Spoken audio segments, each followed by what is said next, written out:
ನನ್ಗೆ government PU college lecturer ಕೆಲಸ ಸಿಕ್ಕಿದೆ ಅಮ್ಮ, ನಂಗೆ ಆಶೀರ್ವಾದ ಮಾಡಮ್ಮ. ನೂರ್ ಕಾಲ ಸುಖವಾಗ್ಬೇಡಪ್ಪ. ನಾನಿನ್ನ ನಿಮ್ ಮೊಮ್ಮಕ್ಕಳ ಕಂಡ್ರೆ ನನ್ ಜನ್ಮ ಸಾರ್ಥಕ ಆಗುತ್ತೆ. ಈ ಟೈಮಲ್ಲಿ ನಿಮ್ ಅಪ್ಪ ಇದ್ದಿದ್ರೆ ಅದೆಷ್ಟು ಖುಷಿ ಪಟ್ಟಿರೋರು ಗೊತ್ತಾ?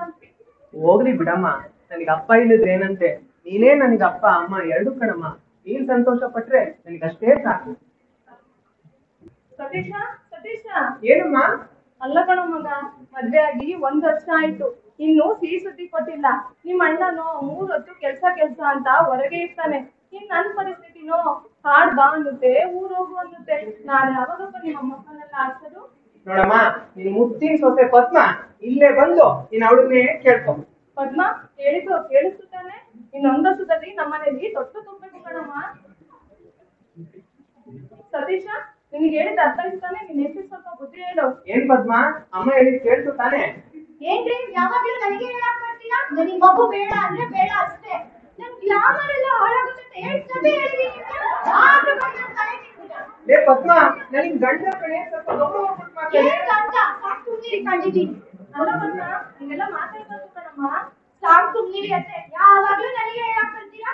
ಯಾವಾಗ್ಲೂ ನಾನೇ ಕಣ್ಣಿ ಕಾಣದ? ಅಲ್ಲಿ ಕೂತಿದ್ದಾಳಲ್ಲ ನಿಮ್ ಮುದ್ದು ಸೊಸೆ, ಈ ಸೊಸೆ, ಅವಳಿಗೆ ಹೇಳಿ. ಅಲ್ಲ ಪದ್ಮ, ಗಿರ್ಜನಿಗೆ ಹೇಳಿದ್ರೆ ಅವ್ಳು ಅರ್ಥ ಮಾಡ್ತಾಳಲ್ಲ. 3 ಹೊತ್ತು ಕೆಲ್ಸ ಅಂತ ಹೊರಗೆ ನಿಂತಾಳೆ ಕಣಮ್ಮ. ನೀನಾದ್ರು ಸ್ವಲ್ಪ ಅರ್ಥ ಮಾಡ್ತಾಳಮ್ಮ. ಸಾಕು ಸುಮ್ನಿರಿ ಅತ್ತೆ. ಇವಳು ಬಂದಾಗಿಂದ ನೋಡ್ತಾನೆ ಇದೀನಿ. ನನ್ನೇ ಹಂಗ್ ಮಾತಾಡ್ತೀರಲ್ಲ, ನಾನೇ ನಿಮ್ ಮನೆಗೆ ಹೋಗ್ತಾ ದುಡ್ಕೊ ಬಂದ್ ತರ್ತಿಲ್ವಾ? 3 ಹೊತ್ತೈದು ಕೂತ್ ತಿಂತಿದ್ದೀನ. ಅಲ್ಲ ಕಣಮ್ಮ ಗಿರ್ಜ, ನಾನು ಅಂತ ಹೇಳಿಲ್ಲ. ಸುಮ್ನಿರಿ ಅತ್ತೆ, ಎಲ್ಲ ಹೇಳೋದೆಲ್ಲ ಹೇಳ್ಬಿಟ್ಟು ಈಗೆಲ್ಲ ಸಮಾಧಾನ ಮಾಡಕ್ ಬಂದಿದ್ದ. ಯಾಕೆ ಸುಮ್ಮನೆ ಇರ್ತೀರಾ? ಏನ್ ಚಿಕ್ಕ ವಿಚಾರಕ್ಕೂ ಮನೇಲಿ ಸಂಪಾಟ ಮಾಡ್ತೀರಾ? ಏನ್ ನೆಮ್ಮದಿನೇ ಇಲ್ಲಪ್ಪ ಈ ಮನೇಲಿ. ಕೇಳ್ದೆ ಅಂತ ನನ್ ಜೊತೆ ಆಟ ಆಡ್ಕೊಂಡು ಮೊಮ್ಮಗು ಕೇಳ್ದೆ ಅಂತ ಇಷ್ಟಕ್ಕೆ ಇವರೆಲ್ಲ ಬೇಜಾರ್ ಮಾಡ್ಕೊಂಡು ಹಿಂಗ್ ಹೋಗ್ಬಿಡೋದಲ್ಲ. ಸತೀಶ, ಪದ್ಮ, ಗಿರ್ಜಾ ಎಲ್ಲ ಎಲ್ಲೋದ್ರು? ಕಾಣ್ತಾನೆ ಇಲ್ವಲ್ಲ, ಇಷ್ಟೊತ್ತಾಯ್ತು. ಆಯ್ತು ಈ ಮುಚ್ಚಿದು. ಹಾಳಾದ ಮುಚ್ಚಿಂದ ಈ ಮನೆ ನೆಮ್ಮದಿನೇ ಇಲ್ದಂಗ ಆಗಿದೆ. ಅದ್ ಯಾವಾಗ ತೊಲಗುತ್ತೋ ಪೀಡೆ. 3 ಹೊತ್ತು ಪದ್ಮ ಆಗೀಜ ಅಂತ ತಲೆ ತಿಂತಿರುತ್ತೆ. ಲೇ ಪದ್ಮ, ನೋಡೆ ನಿನ್ ಮುದ್ದಿನತ್ತೆ ಅದೇನೋ ಕಳ್ಸಿದ್ರೆ ಅದೇನೋ ಹೋಗಿ ಕೇಳು. ಏನ್ ಹೇಳ್ದೆ ಅಕ್ಕ? ನನ್ ಮುದ್ದಿನತ್ತೆ ನಾವು ನನ್ ಮುದ್ದಿನತ್ತೆ ಅಲ್ಲ ಆಯ್ತಾ? ನಿಮ್ಮನ್ ಕರ್ದಿದ್ದು ಅದೇನು ಅಂತ ನೀವ್ ನೋಡಕ್ ಹೋಗಿ. ಏನೇ ನಾನ್ ಈ ಮನೆ ಹಿರಿಸೊತ್ತೆ, ನನಗೆ ಏನು ಉತ್ತರ ಕೊಡ್ತೀಯ ನೀನು? ನಾನ್ ಹೇಳಿದ್ ಕೇಳ್ಬೇಕಷ್ಟೇ. ನೀನ್ ಹಿರಿಸೊತ್ತೆ ಆದ್ರೆ ಈ ಮನೆ ನಾನ್ ಕೇಳ್ಸೊತ್ತೆ, ನಾನ್ ಹಿರಿದು ನೀನ್ ಕೇಳ್ಬೇಕು. ಏನೇ ನನ್ಗೆ ಎದುರುತ್ತ ಕೊಡೋಷ್ಟು ದೊಡ್ಡದಾಗ್ಬಿಟ್ಟ ನಿನ್ನ ನೀನು?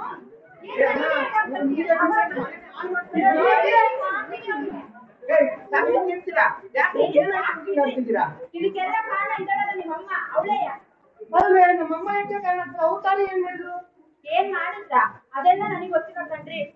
ಈ ಮನೆಯಲ್ಲಿ ನಿಮ್ಮಮ್ಮ ಇರ್ಬೇಕು, ಇಲ್ಲ ನಾನ್ ಇರ್ಬೇಕು. ನಿಮ್ಗೆ ಯಾರು ಬೇಕು ನೀವೇ ಡಿಸೈಡ್ ಮಾಡ್ಕೊಳ್ಳಿ. ಅರ್ಥ ಆಯ್ತರಿ? ಇಲ್ಲ ನಾನ್ ಇರ್ಬೇಕು, ಇಲ್ಲ ನಿಮ್ಮ ಅಮ್ಮ ಇರ್ಬೇಕು, ಎರಡರಲ್ಲಿ ಒಂದು ಆಗ್ಬೇಕಷ್ಟೇ.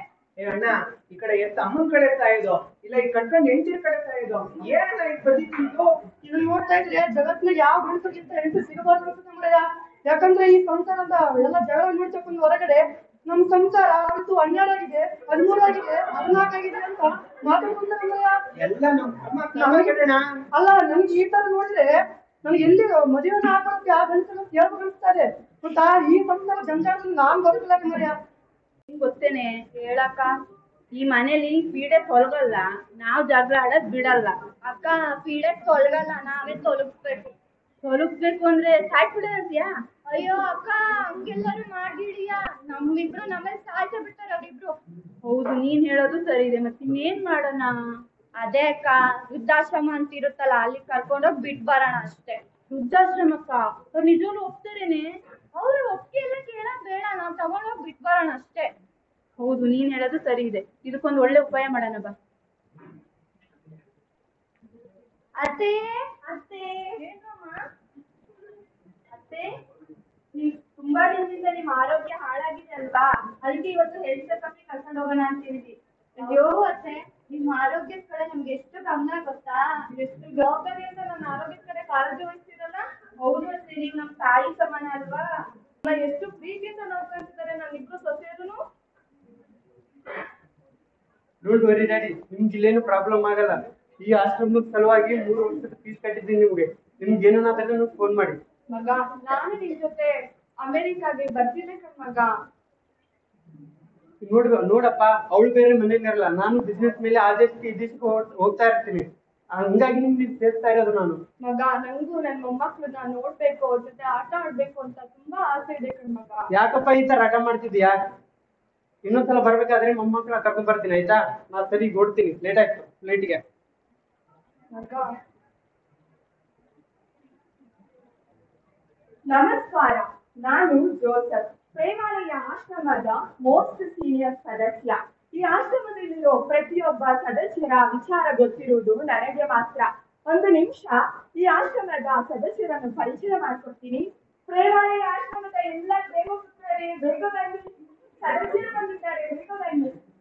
ಇವರು ಲಕ್ಷ್ಮಿ, ಇವರು ಸರೋಜ, ಇವರು ಶಾರದಮ್ಮ. ಇಷ್ಟೇ ಅಲ್ಲ, ತುಂಬಾ ಜನ ಇದ್ದಾರೆ.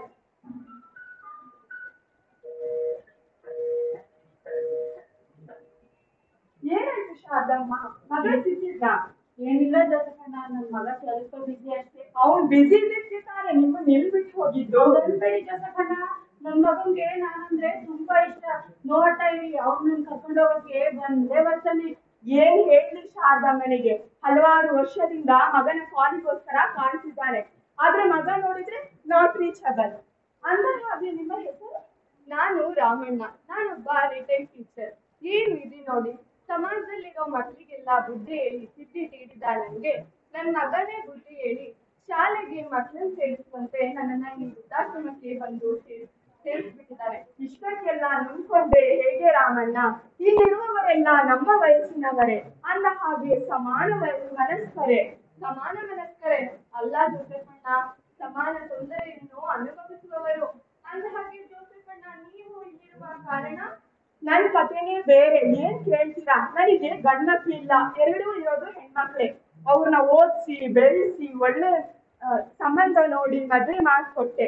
ಆದ್ರೆ ಕಾಲ ಬದಲಾದಂತೆ ನನ್ನ ಹೆಂಡತಿ ತೀರ್ ಹೋಗ್ಬಿಟ್ಲು. ನಂತರ ಈ ಪ್ರೇಮಾಲಯ ಆಶ್ರಮಕ್ಕೆ ಬಂದು ಸೇರ್ದೆ. ನೀವೇ ಪುಣ್ಯವಂತರು ಬಿಡಿ ಜೋಸೆಫಣ್ಣ. ಮಗು ಗಂಡಾಗ್ಲಿ ಹೆಣ್ಣಾಗ್ಲಿ ಕೊನೆಗೆ ವೃದ್ಧಾಶ್ರಮಕ್ಕೆ ಸೇರಿಸಲೇಬೇಕಾಯ್ತು.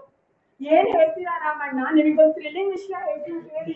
ಇಲ್ಲಿದಾರಲ್ಲ, ಇಲ್ಲಿರುವವರು ಯಾರು ಬಡ ಕುಟುಂಬದವರಲ್ಲ, ಎಲ್ಲ ಶ್ರೀಮಂತ ಕುಟುಂಬದವರೇ. ಡಾಕ್ಟ್ರು, ಇಂಜಿನಿಯರು, ಬಿಸ್ನೆಸ್ ಮಾಡುವ ತಂದೆ ತಾಯಿಗಳೇ ಇಲ್ಲಿರೋರು.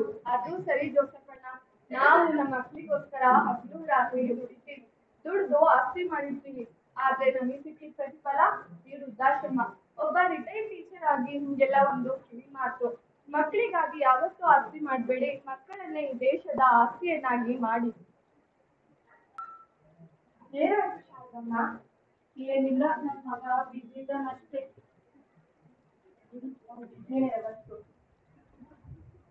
ಏನು ಶಾರದಮ್ಮನವರೇ, ಏನಂತ ಮಗ? ಏನಿಲ್ಲ ಲಕ್ಷ್ಮಮ್ಮ, ನನ್ ಮಗ ಸ್ವಲ್ಪ ಬಿಸಿ ಇದ್ದಾನಷ್ಟೇ. ಏನು ಮಕ್ಕಳು, ಏನ್ ಕತೆನೋ? ನಾನು ಇಲ್ಲಿ ಸುಮಾರು ವರ್ಷದಿಂದಾನೂ ಇದ್ದೀನಿ. ಈಗಿನ ಮಕ್ಕಳ ಕತೆ ನನಗ್ ಗೊತ್ತಿಲ್ವಾ? ಹಂಗನ್ಬೇಡಿ ಲಕ್ಷ್ಮಮ್ಮ, ನಿಮಗೆ ನಮ್ಮ ಮಗನ ಬಗ್ಗೆ ಗೊತ್ತಿಲ್ಲ, ಅದಕ್ಕೆ ಹಿಂಗೆಲ್ಲ ಹೇಳ್ತಿದ್ದೀರಾ. ನಿಮಗೆ ಈ ವೃದ್ಧಾಶ್ರಮದಲ್ಲಿ ಇದ್ದು ಮನ್ಸಿದೆ ಅಷ್ಟೇ. ಶಾರದಮ್ಮ, ವೃದ್ಧಾಶ್ರಮದ ಬಗ್ಗೆ ಅಷ್ಟೊಂದು ಹಗುರವಾಗಿ ಮಾತಾಡ್ಬೇಡಿ. ನಿಮ್ಗೇನ್ ಗೊತ್ತು ಈ ವೃದ್ಧಾಶ್ರಮದ ಬಗ್ಗೆ? ಇಲ್ಲಿ ನಮ್ಮ ಮನಸ್ಸಿನ ಭಾವನೆಗಳನ್ನ ಅರ್ಥ ಮಾಡ್ಕೊಳ್ಳೋ ಎಷ್ಟೋ ಜನ ಸ್ನೇಹಿತರು ನಮ್ಗೆ ಸಿಗ್ತಾರೆ. ಎಲ್ಲಕ್ಕಿಂತ ಹೆಚ್ಚಾಗಿ ಸಮಯಕ್ಕೆ ಸರಿಯಾಗಿ ಊಟ, ಆಟ, ಪಾಠ ಎಲ್ಲವೂ ಆಗ್ತದೆ. ಮತ್ತೆ ಮನಸ್ಸಿಗೆ ಶಾಂತಿ, ನೆಮ್ಮದಿ ಈ ವೃದ್ಧಾಶ್ರಮದಿಂದ ದೊರೆಯೋದು. ಎಲ್ಲಕ್ಕಿಂತ ಮಿಗಿಲಾಗಿ ನಾವು ಇಲ್ಲಿ ಕಟ್ಕೊಳ್ಳೋ ಎಷ್ಟೋ ಕುಟುಂಬಗಳು ಕೋಟಿ ಕೋಟಿ ಕೊಟ್ಟರು ನಮ್ಗೆ ಸಿಗೋದಿಲ್ಲ ಶಾರದಮ್ಮ. ಅಂತ ವೃದ್ಧಾಶ್ರಮದ ಬಗ್ಗೆ ಇಷ್ಟು ಹಗುರವಾಗಿ ಮಾತಾಡ್ಬೇಡಿ ಶಾರದಮ್ಮ. ಆಗಿದಾಗೋಯ್ತು. ಇಷ್ಟು ದಿನ ನೀವು ಇರೋ ಕಾಲನಾದ್ರೂ ನನ್ನ ಜೊತೆ ಜಪ ಮಾಡ್ತಾ ಕಳಿಸ್ಬಿಡಿ. ಹೋಗಿ ಲಕ್ಷ್ಮಿಯಮ್ಮ, ಹೋಗಿ ಅದೇನ್ ಮಾಡ್ಕೊಳ್ಳಿ. ನೋಡ್ತಾ ಇರಿ, ನನ್ನ ಮಗ ನನ್ನ ಕರ್ಕೊಂಡು ಹೋಗೋಕೆ ಬಂದೇ ಬರ್ತಾನೆ. ಅಯ್ಯೋ ಶಾರದಮ್ಮ, ಇವತ್ತಿಗೆ ನಿಮ್ಮ ಮಗ ನಿಮ್ಮನ್ನ ಇಲ್ಲಿ ಬಿಟ್ಟು 1 ವರ್ಷ ಆಗ್ತಾ ಬಂತು. ಒಂದು ಮೆಸೇಜ್ ಇಲ್ಲ, ಫೋನ್ ಇಲ್ಲ, ಸುದ್ದಿ ಇಲ್ಲ. ಎಂತಹ ಪ್ರಕಾರ ನೀವೇ ಫೋನ್ ಮಾಡ್ಬೇಕನ್ಸುತ್ತೆ. ಹೋಗಿ ಹೋಗಿ ಮಾಡ್ಕೊಳ್ಳಿ. ಬೇಗ ಬೇಗ ಯಾರಾದ್ರೂ ಡಾಕ್ಟರ್ ಕಳಿಸಿ. ಪಾಪ ಕೊಡೆ ಆಗ್ತಿಂತೆ, ಆಕೆ ಮಗನನ್ನು ಒಮ್ಮೆ ಆದ್ರೂ ನೋಡಿ.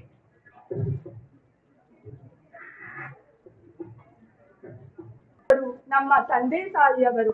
ಆದರೆ ಕಾಲ ಕಳೆದಂತೆ ತಂದೆ ತಾಯಿಗಳ ವಯಸ್ಸು ಹಿಗ್ಗಿದಂತೆ ಶಕ್ತಿ ಎಲ್ಲವೂ ಕುಗ್ಗಿದಂತೆ ಅವರು ಒಂದು ಹೆಜ್ಜೆ ಇಡಲು ಕಷ್ಟಪಡಬೇಕಾದರೆ ಅವರಿಗೆ ಬೇಕಾಗಿರುವುದು ನಿಮ್ಮ ಹಣವಲ್ಲ, ಇಂತಹ ಆಶ್ರಮವೂ ಅಲ್ಲ.